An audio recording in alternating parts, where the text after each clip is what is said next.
Hello everyone. तो आज हम एक करंट लेक्सी का एक क्वेश्चन और सॉल्व करते हैं। इस क्वेश्चन में हमें गिवन है कि two resistors are connected in series. पहली बार दोनों को सीरीज में कनेक्ट किया है। सेकंड टाइम दोनों को पैरेलल में कनेक्ट किया है। The equivalent resistance in two cases are 9 ohm and 2 ohm respectively. Then the resistance of the component resistors are.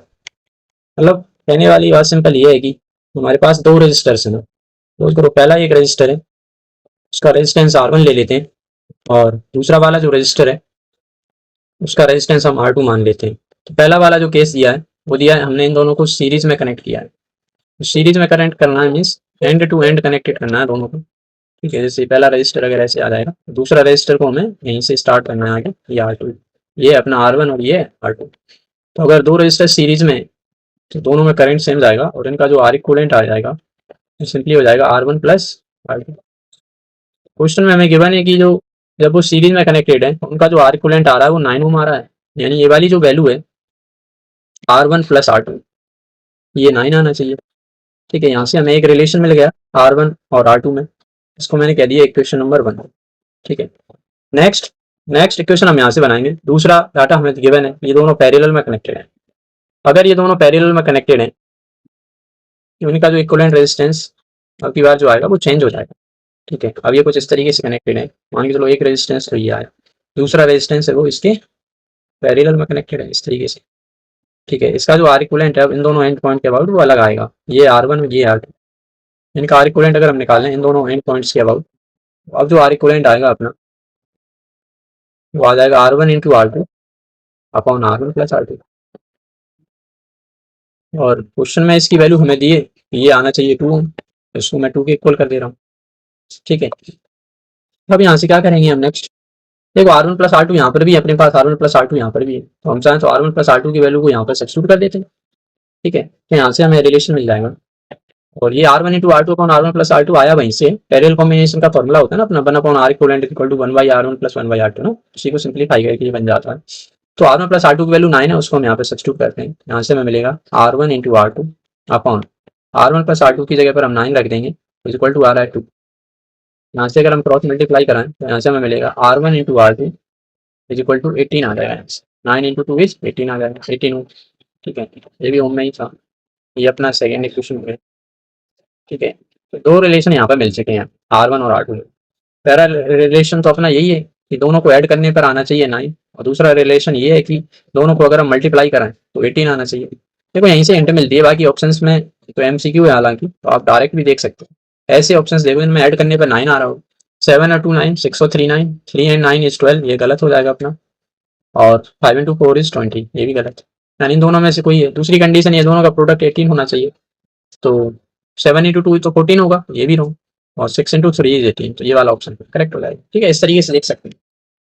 आगे अगर आपको प्रॉपर करना ही है तो एक मेथड तो ये रहता है कि इसको क्वाड्रेटिक इक्वेशन बना के करें हम, मतलब यहाँ से R1 की वैल्यू निकाल लेंगे हम, R1 को हम लिख सकते हैं 9 माइनस R2, उस R1 की वैल्यू को यहाँ रखेंगे तो R2 में एक क्वाड्रेटिक आ जाएगी, इसको सॉल्व कर लेंगे।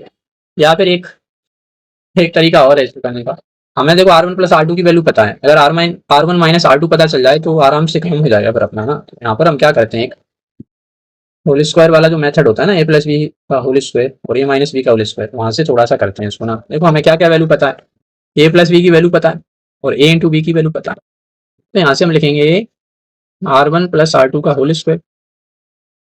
ठीक है, ये आएगा अपना ए प्लस बी का होल स्क्वायर, क्या हो जाएगा a square plus b square plus 2 times of a b, इस तरीके से आएगा। बाकी दूसरा मैं लिख रहा हूँ यहाँ पर R1 माइनस R2 का स्क्वायर, इन दोनों में देखो एक रिलेशन रहता है, वैसे तो आपको याद होना चाहिए डायरेक्ट ये चीज़, ये आ जाएगा R1 का स्क्वायर प्लस R2 का square minus 2 times of R1 R2। अगर देखो अगर मैं दोनों को सब्सट्रैक्ट करता हूँ तो 4R1 R2 आएगा। देखो अगर आप दोनों को यहाँ पे सब्सट्रैक्ट करो तो एक अच्छा रिजल्ट हमें देखने को मिलता है, R1 प्लस R2 का whole square minus of R1 minus R2 का होल स्क्वायर अगर हम करेंगे, देखो ये तो दोनों कैंसिल आउट हो जाएंगे, माइनस माइनस प्लस हो जाएगा, यहाँ से हमें मिल जाएगा R1 प्लस R2 का whole square minus of R1 minus R2 का होल स्क्वायर, ये अपना आ रहा है 4 टाइम्स ऑफ R1 R2। ठीक है, और देखो हमें क्या क्या पता है, R1 प्लस R2 की वैल्यू पता है, ये 9 है तो 9 का स्क्वायर माइनस ये वैल्यू हमें निकालना है R1 माइनस R2। ठीक है, 4 times of R1 R2, 4 into 18, ये कर लेंगे, यहाँ से R1 माइनस R2 की वैल्यू आ जाएगी, इसको बदल लेते हैं, बाकी जो 18 इंटू 4 है, ये 72 होगा, इसको लेफ्ट साइड में ले लेते हैं अपन। तो R1 माइनस R2 का होल स्क्वायर इक्वल टू कितना आएगा, ये हो जाएगा 9 का स्क्वायर 81 माइनस 72। ठीक है, इतना आ गया। यहाँ पे एक लाइन खींच दे रहा हूँ, ये चीज़ें सेपरेट रहें। ठीक है, यहाँ पर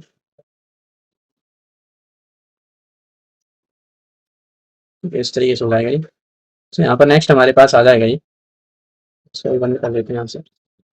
81 इंटू 72 करते हैं तो 9 आएगा ये ना। तो यहाँ से हमें पता चल रहा है कि R1 माइनस R2 का होल स्क्वायर है वो 9 आ रहा है। इसका मतलब ये है कि R1 माइनस R2 आएगा। अगर मैं R1 बड़े वाले रेजिस्टेंस को R1 मानता हूँ, छोटे वाले को R2 मानता हूँ, तो पॉजिटिव साइन हम ले लेंगे, ये आ जाएगा अपना 3। तो R1 प्लस R2 पता, R1 माइनस R2 पता, दोनों इक्वेशंस को जोड़ दो और तो देखो आराम से हो जाएगा सॉल्व। R1 प्लस R2 की जो वैल्यू है अपने पास वो है 9, और दूसरी जो इक्वेशन आई है वो R1 माइनस R2, यानी दोनों का जो सब्सट्रैक्शन है वो 3 आना चाहिए और दोनों को ऐड करें तो 9 आना चाहिए। ठीक है, अब तो दो इक्वेशन दो वेरिएबल आराम से आप सॉल्व कर सकते हो। दोनों इक्वेशन को देखो अगर ऐड कर दो तो दोनों को ऐड करेंगे, R2 प्लस एक माइनस, ये तो कट जाएगा, बचेगा 2 times of R1, 2 times of R1 equal to 9 plus 3, 9 plus 3 हो जाएगा 12, यानी R1 इक्वल टू 6 ओम आ गया। R1 बराबर अगर 6 ओम है और दोनों को ऐड करने पर 9 आता है, यानी R2 की वैल्यू 3 रही होगी। ठीक है, तो यहाँ से हमें दोनों की वैल्यू मिल जाएंगी आराम से। ठीक है, तो इस तरीके से आप कर सकते हो आराम से। बाकी क्वाड्रेटिक वाला तो मैंने बताया ही है। ठीक है, यहाँ से किसी एक वेरिएबल को रिप्लेस करके हम यहाँ पे क्वाड्रेटिक इक्वेशन बना सकते हैं, तो इसको आराम से आप सॉल्व कर सकते हैं। ठीक है, तो जस्ट मैथमेटिक्स है। बाकी फिजिक्स का तो मेन फॉर्मूला एक ये था इक्वेशन, और एक यहाँ से बनाया।